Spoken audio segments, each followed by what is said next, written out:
वितं कपीतजम्बफलचारुर्भक्षणम् उमासुतं शोकविनाशकारकं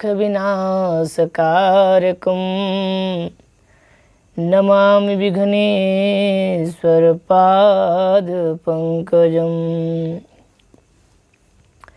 वक्रतुण्डमहाकाय सूर्यकोटिसमप्रभा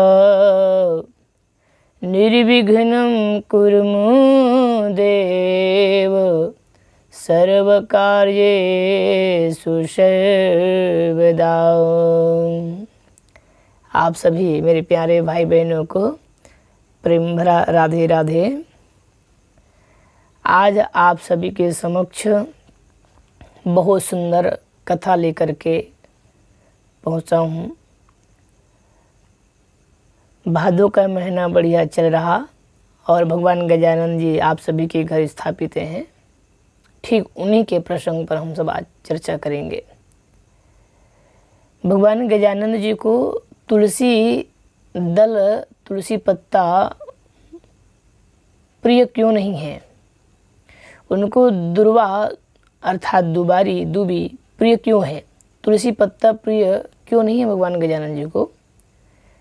इस कथा प्रसंग को हम सभी श्रवण करेंगे। भगवान नारायण ने नारद को यह कथा सुनाए थे। नारद ने पूछे कि प्रभु गजानंद जी महाराज के विषय में, उनकी कथा के बारे में आप मुझे बताइए कि तुलसी प्रिय भगवान गजानंद जी को क्यों नहीं है। तब भगवान लक्ष्मी नारायण ने कहा था, नारद ये जो उपाख्यान है, ये जो कथा है, ब्रह्म कल्प में घटित हुआ था। एक बार भगवान गजानंद जी तप करने के लिए गंगा के किनारे गए और गंगा के किनारे जाकर के भगवान विष्णु के नामों का उच्चारण कर रहे, तप कर रहे थे। उसी रास्ते से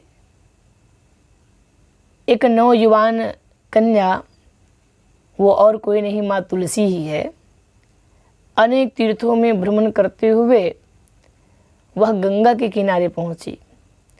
और जैसे गंगा के किनारे पहुंची ना प्यारे भाई बहन, तो उस समय भगवान गजानंद जी को देखे तो भगवान गजानंद जी तप में बैठे हुए थे, भगवान नारायण के मंत्रों का जाप कर रहे थे। तो उस समय यह तुलसी गई और जाकर के कहने लगी, आप बहुत सुंदर दिख रहे हैं, सौम्य रूप आपके दिख रहे हैं, आप मुझे अपनी पत्नी स्वीकार करें, मैं आपकी पत्नी बनना चाहती हूँ, मुझे आप पत्नी स्वीकार करें। भगवान गजानंद कहे, आप कौन हैं और हम आपको जानते नहीं हैं। तो तुलसी कहने लगी, मैं तुलसी हूँ और मैं आपसे विवाह करना चाहती हूँ, मुझे आप पसंद हैं। तो भगवान गजानंद कहे कि मैं आपके पति नहीं बन सकता और मैं आपको पत्नी रूप में स्वीकार नहीं कर पाऊंगा। भगवान गजानंद जी ने ऐसे कहे तो उस समय तुलसी क्रोध में भर गई और कहा कि मुझे जैसे नारी को आप छोड़ रहे हैं, आप अभिमान कर रहे हैं कि मैं विवाह नहीं करूंगा, ऐसा आप बोल रहे हैं, तो जाओ, मेरा श्राप है कि आपकी विवाह होंगे, निश्चित आपको करना ही होगा। आप हमें बोल रहे हैं कि विवाह नहीं करेंगे, लेकिन आपको करना ही होगा, जाओ, ये हमारा श्राप है। कुछ कहे बिना सोचे समझे तुलसी ने भगवान गजानंद जी को श्राप दे दिए। तो भगवान गजानंद जी कहे, तुलसी व्यर्थ की बातों में आकर के, व्यर्थ की बातें कह करके आपने मुझे बिना सोचे समझे आपने मुझे श्राप दिए हैं, तो जाओ, मेरा भी श्राप है तुलसी। तुम भी अभिमान कर रही हो सुंदर नहीं, सुंदर हूँ करके, तो जाओ, तुम्हें पति रूप में एक दैत्य मिलेंगे, एक दैत्य तुम्हारे पति बनेंगे और तुम वृक्ष बन जाओगे, जाओ, ये मेरा श्राप है। जैसे ये बात सुने तुलसी के आंख में आंसू भर गए और गजानंद जी महाराज के चरणों में गिर पड़े और गजानंद जी से कहा, प्रभु आप मेरी भूल जो हुई है आप मुझे क्षमा करें, मुझसे गलती हो गई है, आप क्षमा करें। भगवान गजानंद कहे कि तुलसी श्राप तो वापस नहीं आ सकता, हाँ लेकिन एक मैं आशीर्वाद दे सकता हूँ कि जाओ, तुम्हारे पति तो एक दैत्य होंगे लेकिन भगवान नारायण की कृपा तुमको प्राप्त होगी। भगवान नारायण तुम्हारे जीवन में आएंगे, जाओ, ये आशीर्वाद है, और तुम वृक्ष बनोगी। लेकिन एक बात ध्यान रखना तुलसी, मुझे तुम प्रिय नहीं रहोगी, मेरे भोजन में, प्रसाद में मैं तुम्हें स्वीकार नहीं करूँगा, ये आप निश्चित ही मानो, ऐसा भगवान जी ने कहा। और उसी दिन से माँ तुलसी भगवान गजानंद जी के उस पूजन कार्य में सम्मिलित नहीं होते। ये गणेश पुराण के अंतर्गत यह कथा हम सबको प्राप्त होता है। आगे हम सुनने का प्रयास करेंगे कि तुलसी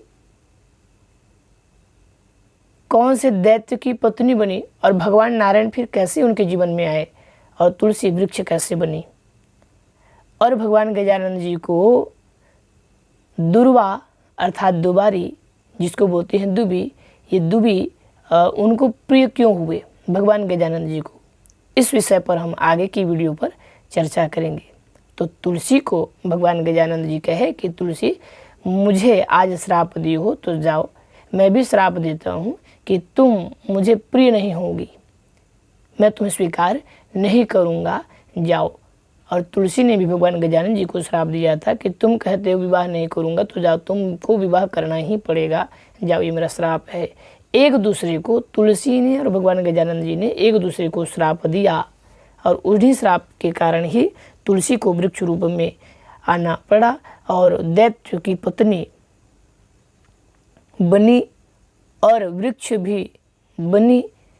और भगवान गजानन जी को आज भी हम तुलसी भोजन में नहीं देते, इन्हीं कथा प्रसंग में हम सब सुनते हैं। तो मेरे प्यारे भाई बहन, छोटा सा एक वीडियो आप सभी के समक्ष गणेश पुराण के अंतर्गत सुनाने का प्रयास किया हूँ।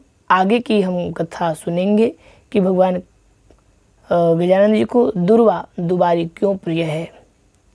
आप सभी को इन्हीं भाव के साथ में आप सभी को प्रेम भरा राधे राधे।